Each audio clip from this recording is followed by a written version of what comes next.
భారతదేశంలో కాంగ్రెస్ హయాంలో యూరియా కోసము కొట్లాడుకొని లాఠీ చార్జీలు అయ్యి పోలీస్ ఫైరింగ్ అయిన రోజు మనం తెలంగాణలో కూడా చూసాం. కానీ ఈరోజు మోదీ గారు వచ్చిన తర్వాత నీమ్ కోటెడ్ యూరియాతోని ఎక్కడ కూడా కొరత లేకుండా ఎంత అడిగితే అంత ఇచ్చేటటువంటి భారతీయ జనతా పార్టీ ప్రభుత్వంలో యూరియా కొరత లేదు.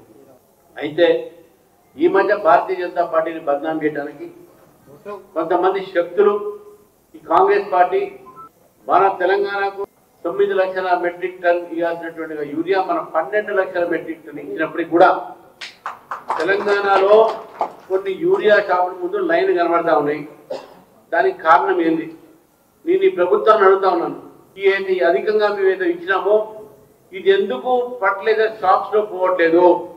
అన్ని ఫర్టిలైజర్ షాప్స్ కు మీరు లెక్క ప్రకారంగా ఎన్ని ఫర్టిలైజర్ షాప్స్ ఉంటే దాని ప్రకారము దానికన్నా ఎక్కువ కూడా కేంద్రం నుంచి మీకు యూరియా వస్తే ఎందుకు మీరు రైతుల దాకా తీసుకోపోవట్లేదు? ఎవరు దీన్ని దాస్తున్నారు, ఎవరు బ్లాక్ మార్కెట్ చేస్తున్నారు? ఇవన్నీ కూడా చూడాల్సిన పని రాష్ట్ర ప్రభుత్వాన్ని.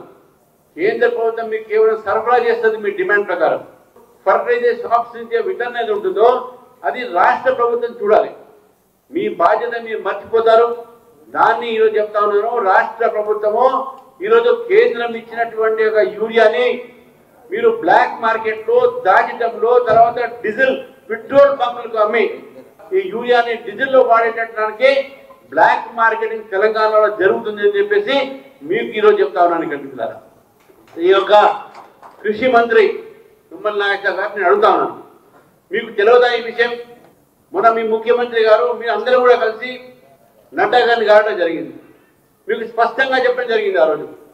మీకు ఈ రోజు కూడా మీకు యూరియా కావాలంటే కేంద్రం ఇవ్వడానికి సిద్ధంగా ఉన్నప్పటికీ కూడా మీరు ఈ యొక్క తెలంగాణ రైతులకు అబద్ధాలు చెబుతున్న విషయాన్ని మనం గుర్తుపెట్టుకోవాలి. మహబూబ్ నగర్ జిల్లాలో మక్తల్ లాంటి కాలంలో కాటన్ సీడ్ బోలది, కాటన్ పత్తి విత్తనాలకు ప్రసిద్ధి చెందింది ఇక్కడ. అటువంటి ఒక మహబూబ్ జిల్లా కూడా మీరు అన్యాయం చేసిన పరిస్థితి చూస్తున్నాము.